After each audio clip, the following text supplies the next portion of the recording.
Parece que la noche se te vino encima, Nazareno.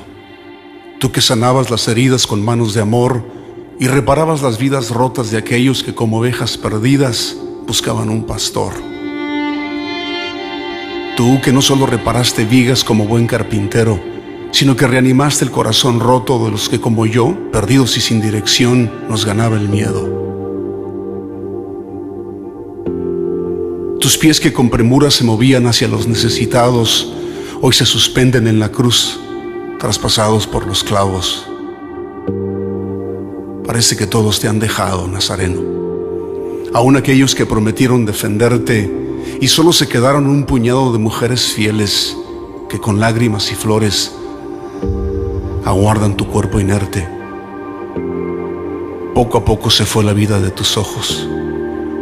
Poco a poco se fue el calor que había en tus venas, y así entregamos tu cuerpo envuelto en una sábana mortuoria, con dolor en el corazón, derrotados y sin cantos de victoria. Una roca enorme te encerró en la tumba, y con ella sepultaron nuestros sueños y esperanzas.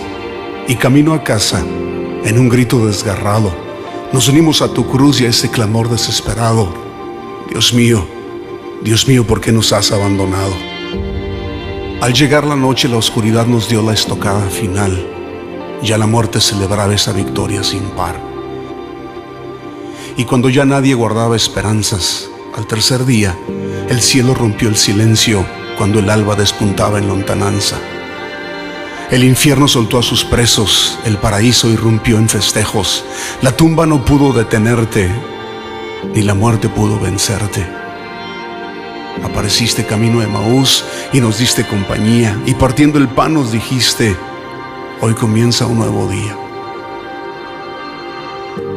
Desde aquel entonces celebramos tu promesa, esa que diste en Galilea, que aunque la noche nos persiga como fiera, tú tienes el poder en el cielo y en la tierra. Y es nuestra oración que hoy abraces al abatido, que tu vida encienda su alma fría, y así como a ese puñado de discípulos nos digas nuevamente: estaré junto a ustedes hasta el final de los días.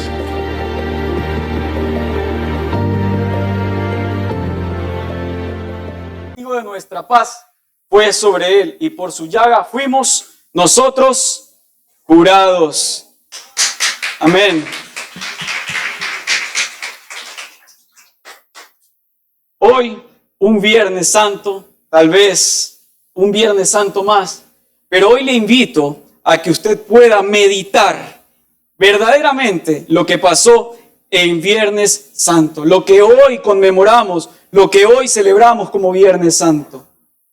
La crucifixión de Jesús, cómo Él fue molido, cómo fue vituperado, cómo fue castigado, cómo fue lastimado, cómo entró en esa tristeza, en ese cuadro de ansiedad que hasta lo llevó a sudar sangre.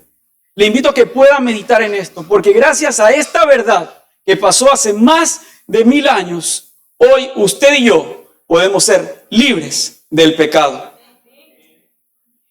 El día que esto sucedió, usted y yo encontramos esperanza. Encontramos vida eterna, donde Él solo la puede dar. Él en su voluntad era Dios. Pudo haberse negado a que esto sucediese, pero gracias a su voluntad de seguir adelante, llevó el plan a cabo de la eternidad.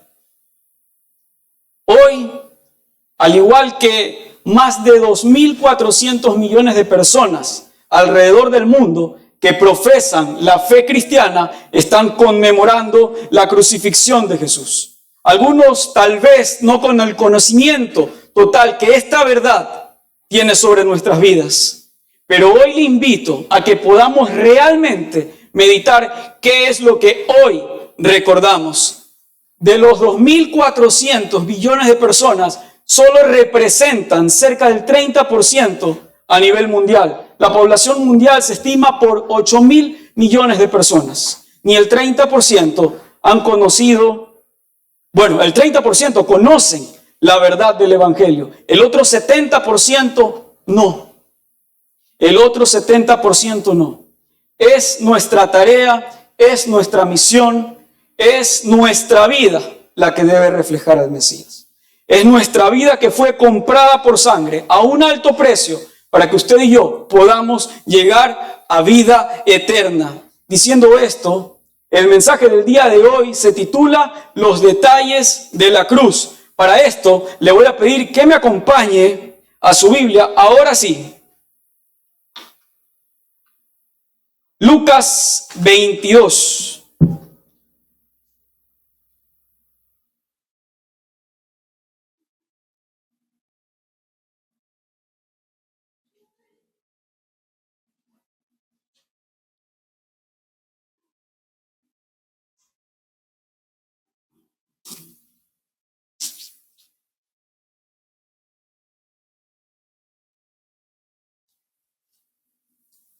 Lucas 22.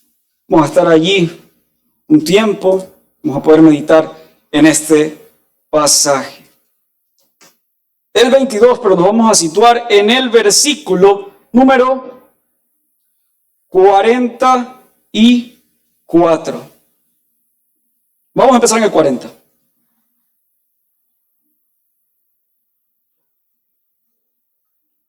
¿Estamos ya ahí? Amén. Lucas 22, empezamos en el versículo 40.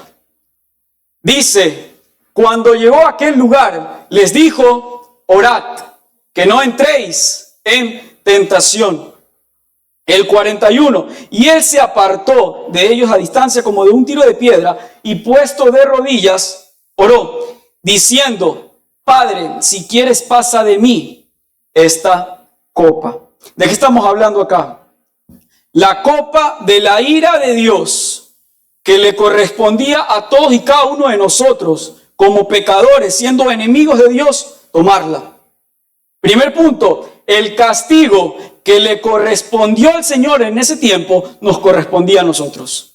La copa de ira, la copa de inmundicia, la copa de pecados, la copa de ira de la cual se narra en Ezequiel, en Jeremías y en Isaías, nos tocaba a nosotros. Pero esta copa amarga que incluía ese castigo, que incluía esa flagelación, que incluía todo lo que el Señor vivió, nos tocaba a nosotros. Padre, si quieres pasa de mí esta copa, pero no se haga mi voluntad, sino la tuya. Estamos hablando de que el Señor sintió miedo, sintió tristeza, sintió ansiedad. Narra también que él llegó a sudar sangre, y para los que conocen la medicina, este término se llama hematidrosis. ¿Qué corresponde esto? Fue sujeto a un estrés tan intenso que sus fibras capilares empezaron a romperse, y en vez de sudor, o el sudor emanó y se mezcló con sangre. El estrés era intenso. La copa de ira que iba a ser consumada por el Señor incluía castigo.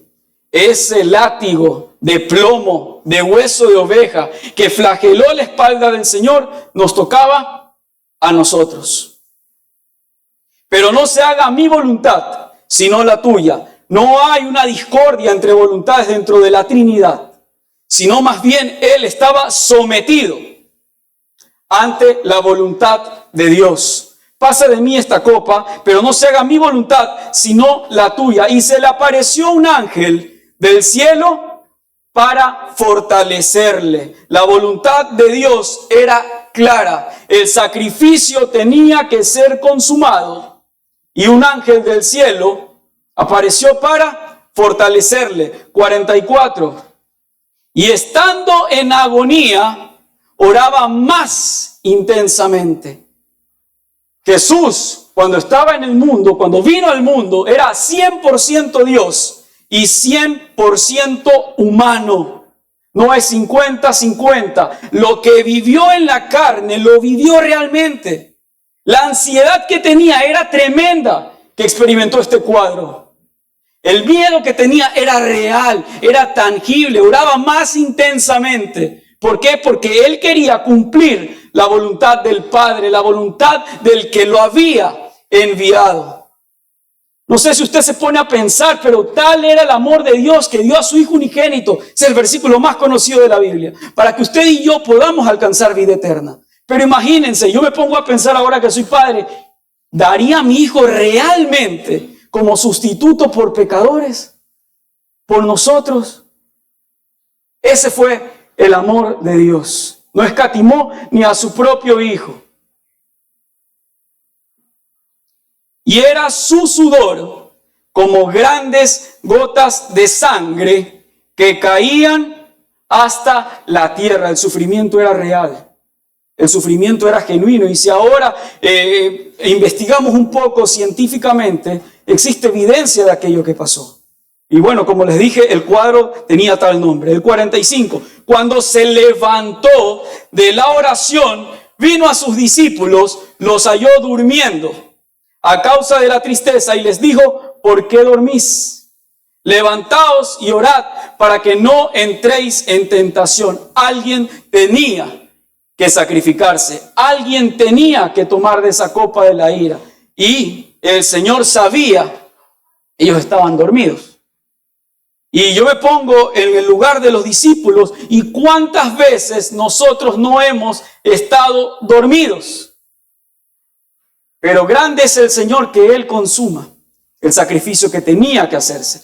Él tomó de la copa de la ira y Él sufrió en carne propia lo que nos tocaba a nosotros. Levantaos y orad para que no entréis en tentación. Al 47 dice lo siguiente: mientras él aún hablaba, se presentó una turba, y el que se llamaba Judas, uno de los 12, iba al frente de ellos, y se acercó hasta Jesús para besarle. Otra profecía cumplida. El Hijo del Hombre es entregado. Él le decía, pasajes antes, que uno de los que estaba allí sentado le iba a entregar. Prueba fidedigna y real de que Jesús era el Hijo de Dios, omnisciente, lo sabía, él sabía quién iba a entregarle. Y aun cuando Judas estaba reunido con el Sanedrín, negociando a Jesús por 30 piezas de plata, Jesús lo sabía. Prueba real de que Jesús era 100% Dios y 100% hombre. Entonces Jesús le dijo a Judas: con un beso entregas al Hijo del Hombre. Viendo los que estaban con él lo que había de acontecer, le dijeron: Señor, ¿herimos a espada? Y uno de ellos hirió a un siervo del sumo sacerdote y le cortó la oreja derecha. Tenían 2 espadas las 12 personas que estaban allí contando ya al Señor.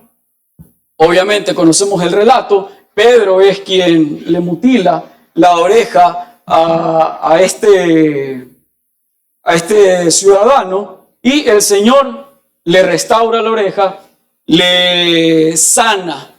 Aún a quien venían en pos de él, el Señor muestra su misericordia. Punto real. El Señor a todos nos muestra ese camino. Tanto a pecadores como a no, y aunque todos somos pecadores, todos podemos encontrar la luz que aquel día en la cruz se iba a consumar.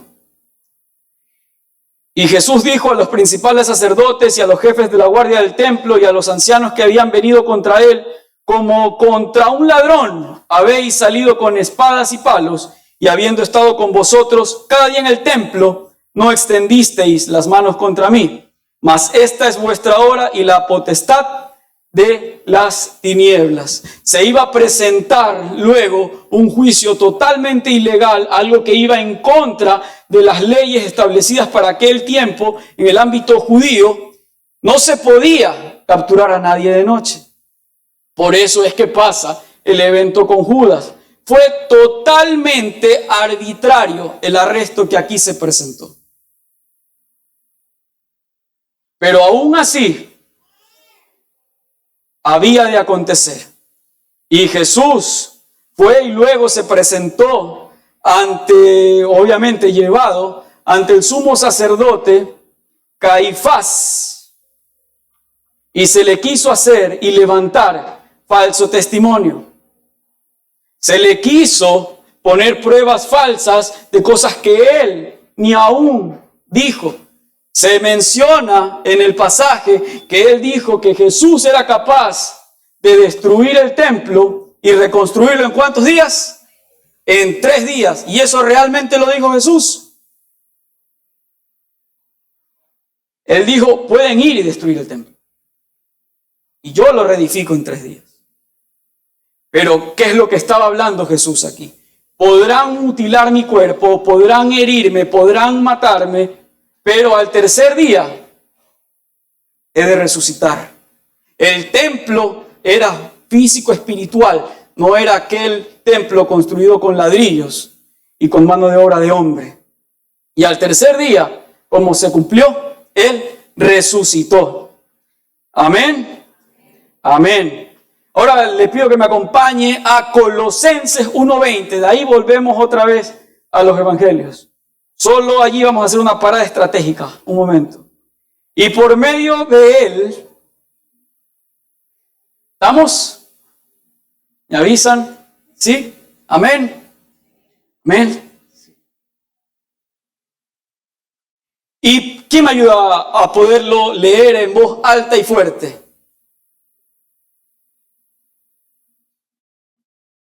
¿Sí? Por medio de él reconciliar consigo todas las cosas, así las que están en la tierra como las que están en los cielos, haciendo la paz mediante la sangre de Jesús. Y por medio de él reconciliar consigo todas las cosas. Su sangre fue derramada para nuestro perdón de pecados. No en vano fue derramada la sangre de Jesús. Gracias a ese sacrificio, hoy nosotros, siendo enemigos de Dios, podemos ser llamados sus hijos.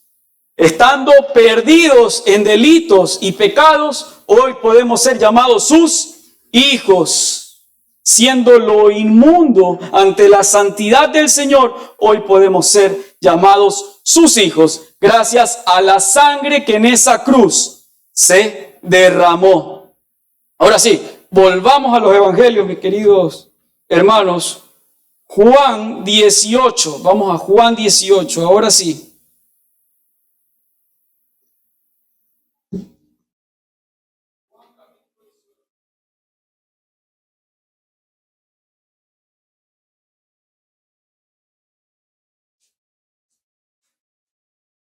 Juan capítulo 18, leemos del 28 en adelante.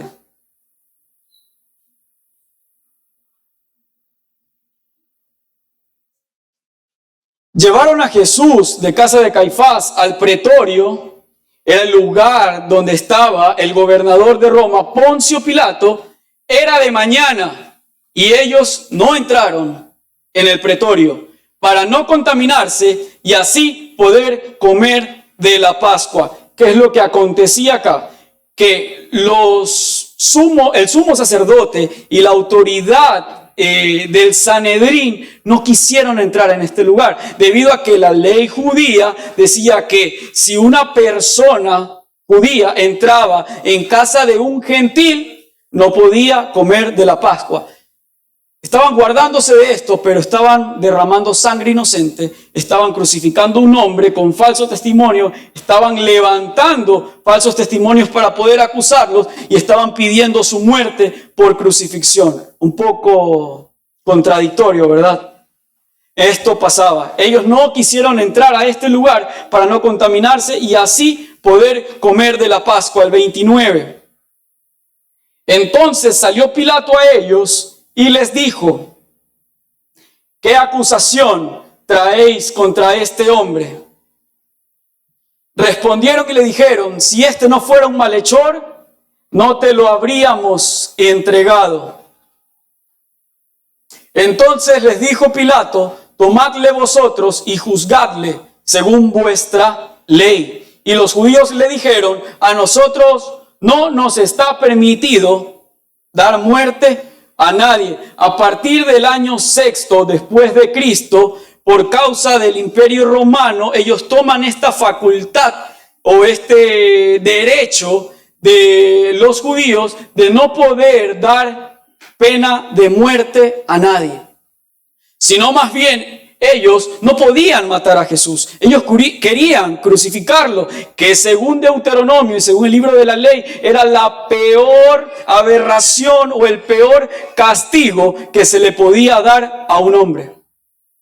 A nosotros no nos está permitido dar muerte a nadie. Ellos no querían que lo azotasen. Ellos no querían que fuera castigado nomás. Querían su muerte. Y de la peor manera, dice, maldito sea aquel que muere en un madero. 32. Para que se cumpliese la palabra que Jesús había dicho, dando a entender de qué muerte iba a morir. 33. Entonces Pilato volvió a entrar en el pretorio y llamó a Jesús y le dijo: ¿eres tú el rey de los judíos? Jesús le respondió: ¿dices tú esto por ti mismo o te lo han dicho otros de mí? Él quería a Jesús, él sabía que tenía que haber testigos de esto que se estaba planteando en contra de él para así poderle acusar. Por eso es la pregunta que él hace. ¿Dices tú esto por ti mismo o te lo han dicho otros de mí? 35. Pilato le respondió: ¿soy yo acaso judío? Tu nación y los príncipes y los principales sacerdotes te han entregado a mí. ¿Qué has hecho? 36. Mi reino no es de este mundo, y si mi reino fuera de este mundo, mis servidores pelearían para que yo no fuera entregado a los judíos, pero mi reino no es de aquí. Para esto ya Pilato, obviamente Pilato no era judío, obviamente Pilato pertenecía al Imperio Romano, era gobernante allí, y ellos tenían por convicción que si llegasen a matar a ellos tenían un panteón de dioses, explicando eso por allí.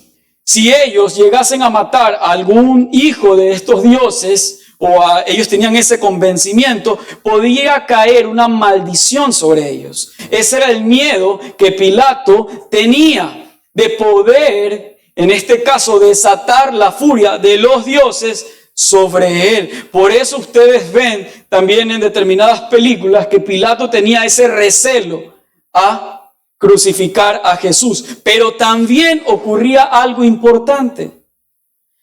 César, el rey, obviamente no quería que esta región se sublevara contra su mandato. Entonces Pilato o crucificaba a Jesús o se exponía a que ellos se sublevaran y causaran desorden en el lugar donde estaban. Por eso estaba allí Barrabás. Se dice que Barrabás había provocado una insurrección contra el Imperio Romano. Por eso estaba allí Barrabás y por eso hace referencia a la palabra ladrón. En realidad, la palabra ladrón, si estudiamos un poco más, hace referencia a la palabra revolucionario. Él iba en contra de lo que la ley allí regía. Entonces, en el relato vemos más adelante que, gracias a una costumbre que tenía Poncio Pilato, él, el día de la Pascua, cuando se condenaba a alguien o a algunas personas, él permitía a uno que se pudiera salvar. Entonces estaba Jesús y estaba Barrabás, y se le pregunta al pueblo: ¿a quién quieres que yo deje libre? Y obviamente el pueblo judío quería entregar a su rey, aunque ellos obviamente no lo aceptaban. No, en este caso, Barrabás fue libre y Jesús fue entregado. Pero hay una verdad espiritual muy importante dentro de este relato, que el lugar que Jesús tomó le correspondía obviamente a Barrabás, y Barrabás somos nosotros. Somos los pecadores, somos los ladrones, somos los mentirosos, somos los fornicarios, los adúlteros.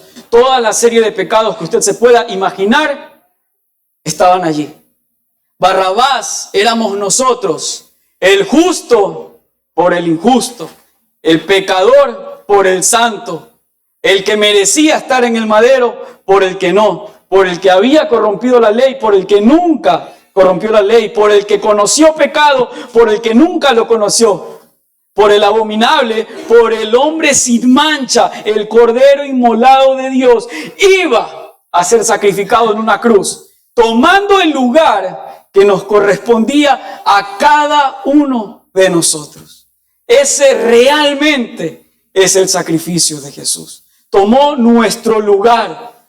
Aquellos clavos que iban a ser clavados en sus manos de 18 centímetros de longitud, dicen que más, nos correspondían a nosotros. Las manos que fueron flageladas debieron haber sido las nuestras.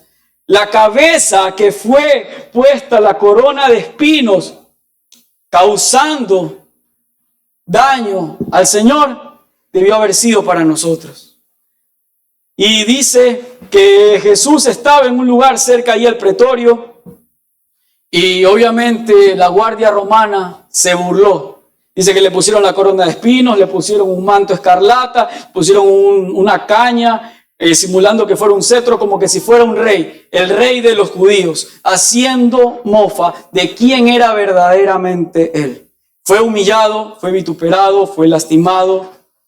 Esa correa de huesos de oveja, de bolas de plomo, que retumbó en la espalda del Señor, nos correspondía a nosotros. El caminar llevando nuestra cruz nos correspondía a nosotros. Pero Él la llevó, no respondió, no se negó, aún mostró misericordia con aquellos que lo estaban condenando por amor a nosotros. Él tomó el lugar que nos correspondía a nosotros. Los condenados éramos nosotros, y Él fue condenado a una cruz por causa del amor hacia sus hijos. Hoy podemos ser llamados hijos de Dios por aquel sacrificio que se consumó.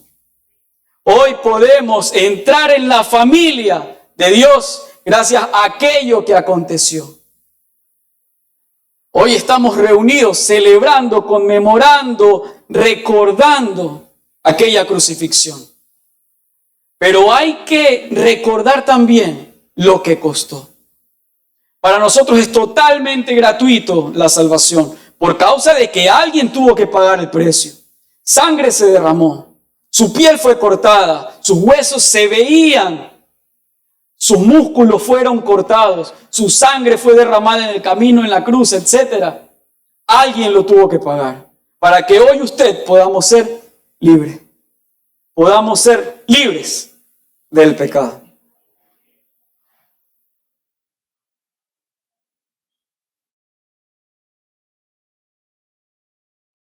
Cuando estaba en la cruz, una de las últimas palabras que Él dijo, ¿cuáles fueron? Consumado es. La deuda fue pagada. Si uno ve los recibos que se daban en la época, cuando se terminaba de pagar un impuesto, usted podía leer, consumado es. La deuda fue totalmente pagada por causa del sacrificio redentor de Jesús. Hoy podemos ser justificados por fe, tenemos redención. Hoy somos salvos gracias a que consumado es el sacrificio en la cruz del Calvario. Eso es lo que hoy celebramos. Y eso es lo que hoy hay que meditar y hay que agradecer. Porque lo que no podíamos hacer, volver a reconciliarnos con Dios, Jesús lo hizo. Y gracias a Él hoy podemos ser llamados hijos de Dios. 2.400 millones de personas hoy meditan en esta verdad. Y hoy les digo, querida iglesia, que podamos realmente meditar en lo que costó nuestra libertad. Porque para Jesús realmente costó. Llegó a sudar sangre de la angustia, de la ansiedad extrema que allí se estaba viviendo. Pero Él oró fervientemente y dice la palabra que un ángel le fortaleció. No fue fácil, pero alguien lo tenía que hacer. Y Él dio a su Hijo para que hoy usted seamos libres. Amén. Amén. Vamos a orar. Cerramos nuestros ojos e inclinamos nuestros rostros. Mi buen Dios y Padre Celestial, hoy te damos gracias.